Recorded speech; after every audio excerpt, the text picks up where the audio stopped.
Olá pessoal, está começando mais um vídeo aqui no canal e hoje eu vou falar para vocês sobre licenças open source. Eu vou começar falando sobre a MIT, depois a BSD, depois a LGPL e aí, por último, a GPL, tá certo?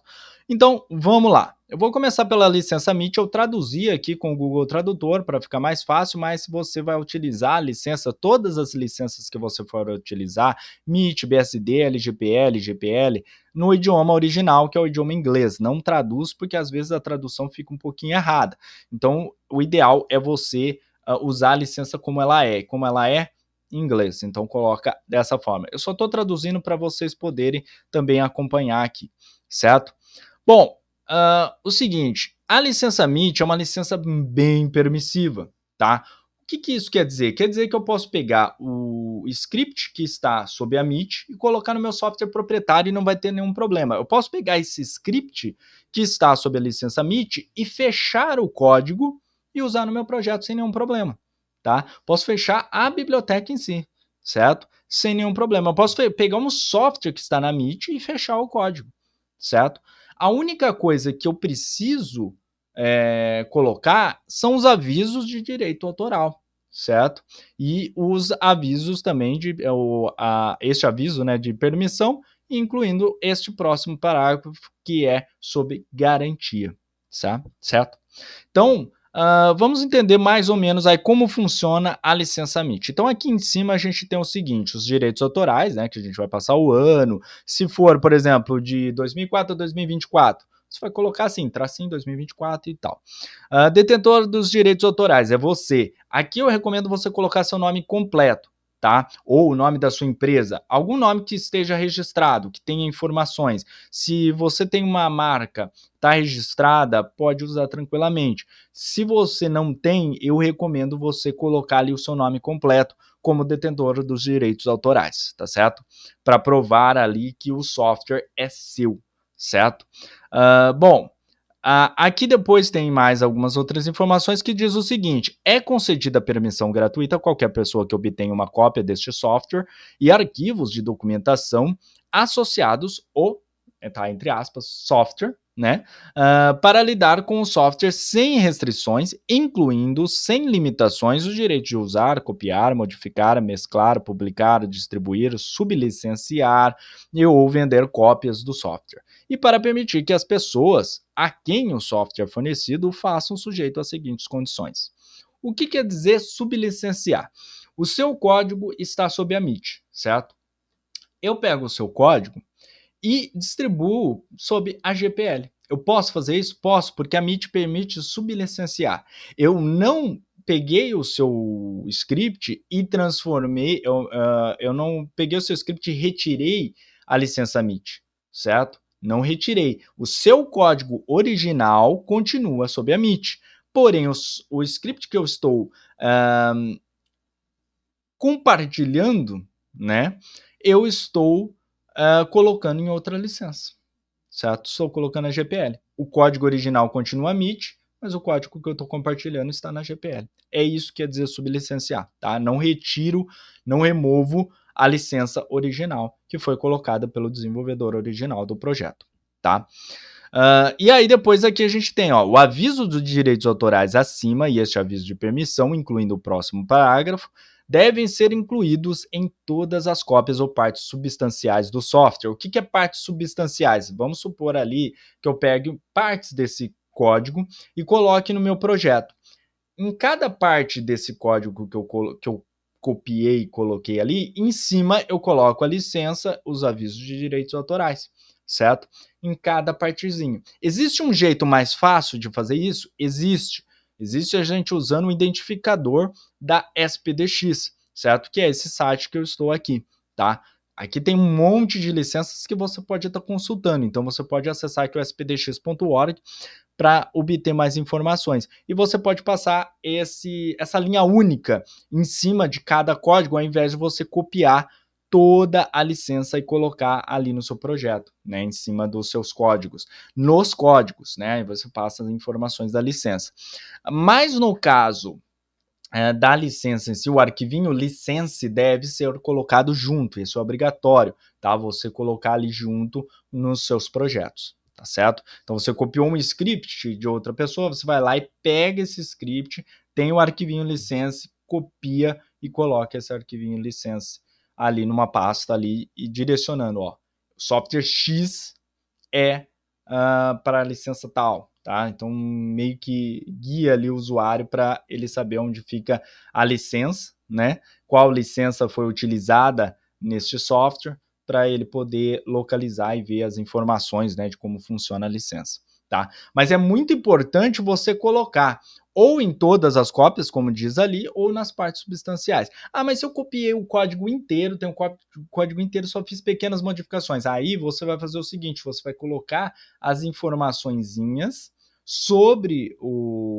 as partes do seu código ali que você modificou, né, a parte que você modificou, e aí você vai colocar as suas informações, copyrights e tal, e mostrando, ó, eu modifiquei este código, tá certo? É uma forma ali de você passar a informação, e você também pode passar a informação dentro de um README, por exemplo, né, de um LAME, né, para obter mais informações sobre quem fez essa modificação de código, tá certo? Bom, e aí depois aqui embaixo tem as garantias, né? Tem mais informações. A licença MIT é a mais permissiva que tem. Você pode usar em softwares proprietários, você pode usar em softwares open source sem nenhum problema. E aí a gente tem a BSD. A BSD é exatamente a mesma coisa que a MIT, só muda uns detalhinhos, tá? Então aqui a gente tem o seguinte, a redistribuições do código-fonte deve manter o aviso de direitos autorais acima. Esta licença de condições e o seguinte aviso de isenção de responsabilidade. Aqui a gente já vê ali a licença, né, essa parte bem parecida com a licença MIT.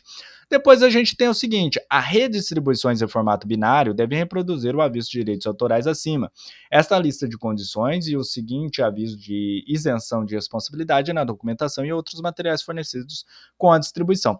Aqui o que a gente tem? Uma parte bem detalhada, bem explicada, né? Perto da licença MIT, que é uma coisa bem clean, né? Que você jogou ali e é isso, né? A BSD ela dá uma certa explicação. Só que a gente tem uma coisa extra que na MIT não tem, que é o seguinte, o nome do detentor dos direitos autorais, nem os nomes de seus colaboradores, podem ser usados para endossar ou promover produtos derivados desse software sem permissão prévia por escrito. Isso a gente não tem na MIT, mas na BSD a gente tem.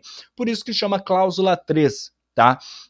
Porque tem essa cláusula aqui, esse 3 aqui é uma cláusula, certo? E aí tem essa informação.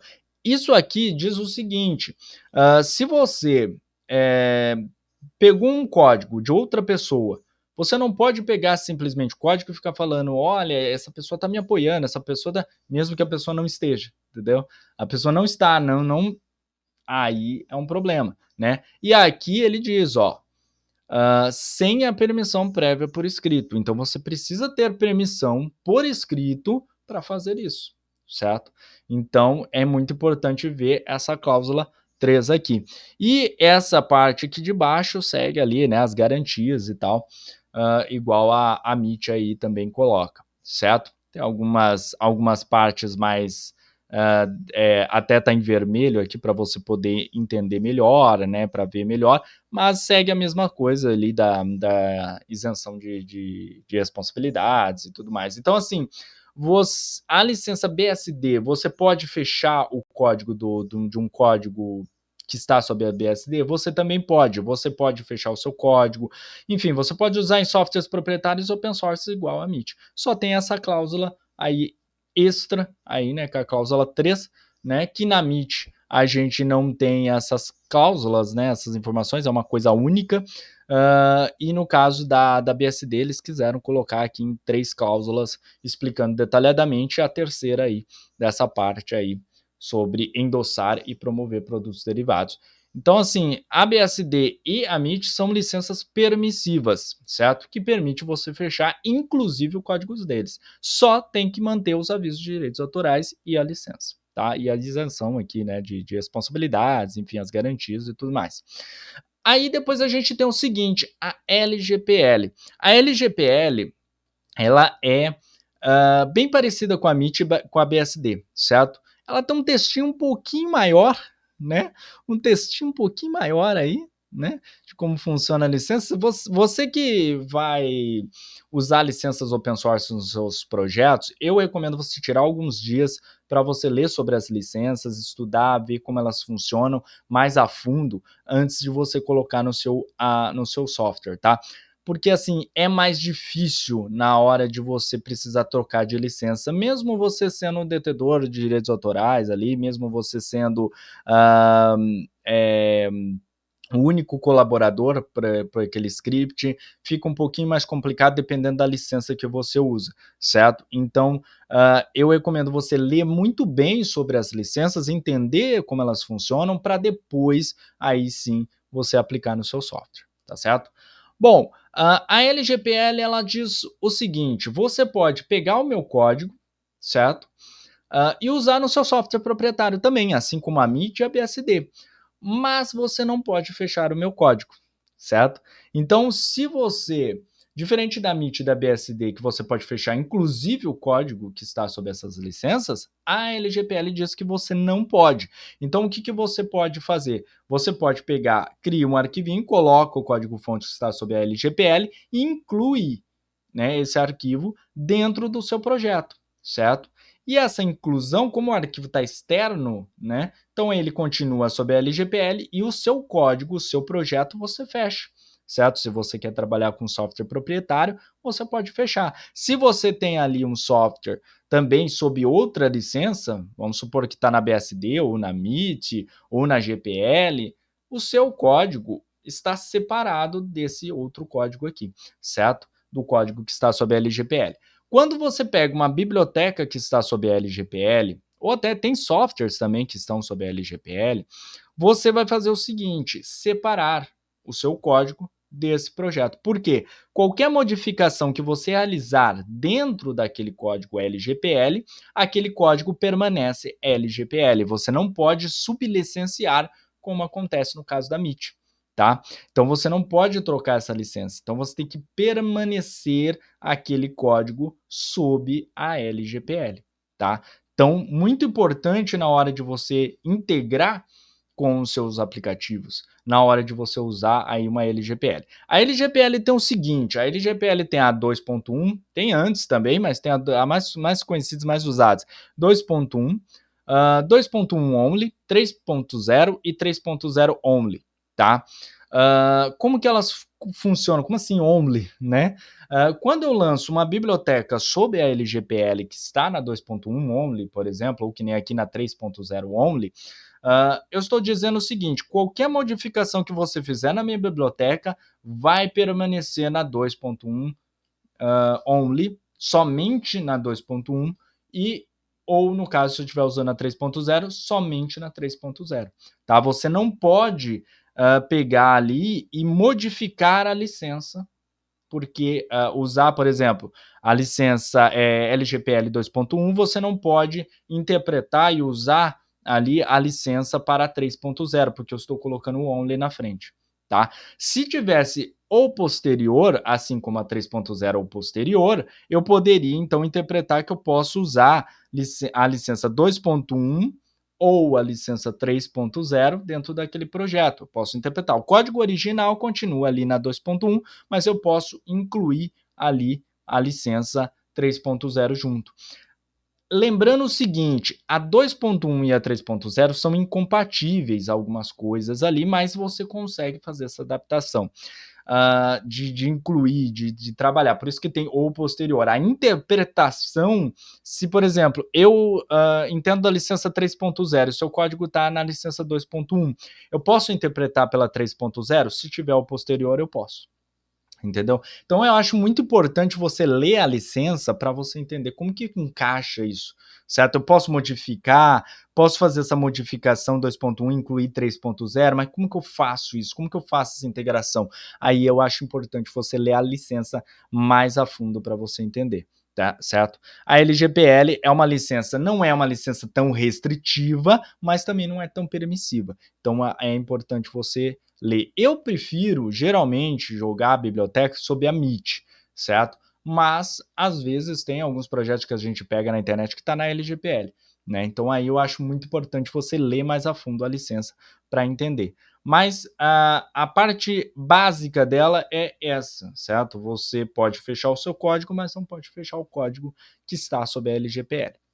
E aí agora a gente vai para a GPL, né? Aqui eu estou na GPL 2.0 Only, inclusive ela foi descontinuada. A licença continua funcionando normalmente. A única coisa é que ela não foi atualizada, né? A atualização dela é a 3.0, então você tem que sair da 2.0 para 3.0, certo? A mesma coisa acontece aqui. A GPL 2.0 Only não pode ser interpretada com a 3.0, tá? Então você vai ter que usar somente na 2.0. Então, por exemplo, eu tenho um código que está sob a GPL 3 e eu estou usando e eu quero pegar ali partes daquele código, colocar no meu projeto, automaticamente, se eu colocar aquele código no meu projeto, ele vira 3.0, só que aqui está dizendo only.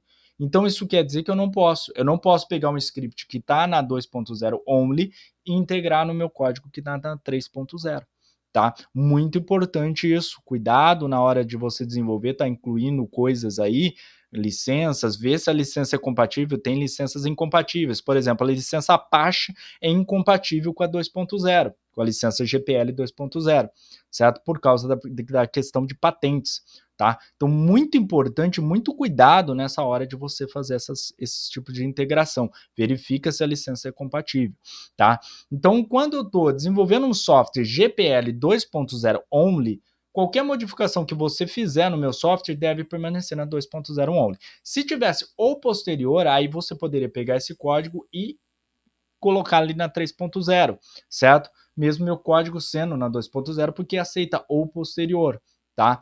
Então isso é interessante a gente analisar e ver e tomar cuidado na hora de integração com os softwares, tá?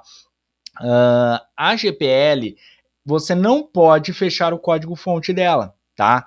GPL, ela impede você de colocar códigos sob a licença GPL em qualquer software proprietário. Você não pode colocar em softwares proprietários, tá? E você também não pode sublicenciar. Eu não posso pegar esse software que está na GPL e jogar ali na MIT. Não pode fazer isso, certo? Então, cuidado na hora de pegar ali uma biblioteca, algum software e sair trocando licença. Não pode fazer isso, tá certo? Não pode sublicenciar. Então, na GPL, quando eu pego e vou desenvolver um software sob a GPL, o meu código também tem que estar sob a GPL e respeitando a questão da licença também. Está na 2.0 only, então meu software vai ter que ser na 2.0 only. Está na 3.0 only, então vai ser 3.0 only, certo? Ou 2.0 posterior, aí o meu código vai ser 3.0 posterior. Então você tem que verificar a compatibilidade com as licenças, tá? A 2.0 tem algumas coisas incompatíveis com a 3.0, então é muito importante você analisar e ver se realmente se encaixa nessa migração aí, analisa se dá para fazer isso, certo?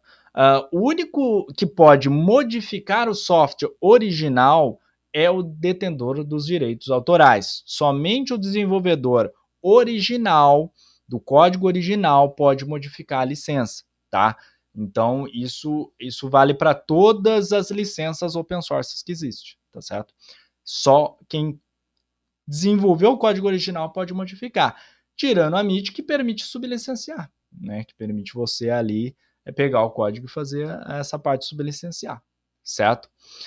Então, assim, essa é a diferença também da LGPL para a GPL, certo? Inclusive na LGPL, antigamente não era lesser, né? Era library, né? Que era biblioteca. Aí eles transformaram para a licença menor, né? Ao invés de usar a licença de biblioteca. Por quê? Alguns desenvolvedores de softwares também queriam usar essa licença e aí não conseguiu usar porque era, né, biblioteca, né? Dava a entender que era biblioteca. Então jogou aí para menor e assim até softwares podem usar essa licença. Então, assim, no caso da GPL, sempre permaneceu aí GPL, tem várias, né, versões, tem a versão 1.0, tem a 2.0, a 3.0, né, e tem tem vários motivos aí de atualizações, porque o mundo vai mudando, então vai tendo essas atualizações. E a GPL teve também uma outras modificações aí ao longo do tempo. Eu prefiro usar a 2.0, certo? A 3.0 tem uma questão de patentes, então ela fica compatível com a Apache, certo? A 2.0 é incompatível por questão de patente, e a 3.0 ela também tem a questão da ativoização. Eu não concordo muito com essa história da ativoização, depois eu vou trazer um vídeo para vocês mais detalhado, para vocês entenderem como que funciona essa questão da ativoização, mas eu não concordo muito, então eu costumo usar a 2.0, certo? Eu acho que a 3.0 invade competências que não seria de uma competência de software, mas há quem goste de usar, acha que prefere, se sente mais seguro, então vai de cada um. Você quer usar, pode usar tranquilamente. Nos meus softwares eu geralmente prefiro a 2.0 e bibliotecas eu geralmente prefiro a MIT, tá certo? Então só passando uma informação aí, né, para vocês entenderem. E aí, se você quer estudar mais sobre essas licenças que eu falei, dá uma estudada, vai atrás, busque informação antes de colocar no seu software, tá certo? Depois eu vou explicar também, trazer um outro vídeo mais detalhado também para vocês, explicando essa questão de modificação de licença. Como que eu faço para modificar uma licença do meu software? Meu software está numa licença, eu quero migrar para outra. É difícil, é complicado, como que faz? Eu vou estar trazendo um vídeo aí para vocês também, tá certo? Uma coisa que eu recomendo vocês muito, certo? Se você não consegue ali entender muito bem as licenças, como que elas funcionam e tudo mais, eu recomendo você consultar um advogado. Mesmo que você entenda, é até bom consultar um advogado para você ir mais a fundo. Um advogado, obviamente, que entenda de licenças open source, que saiba como elas funcionam, tá certo? E aí você vai atrás dessas informações, estuda, analisa antes de aplicar no seu software, antes de aplicar na sua biblioteca, tá certo? Bom, então é isso. Espero que vocês tenham gostado desse vídeo e nos vemos aí no próximo vídeo. Até lá.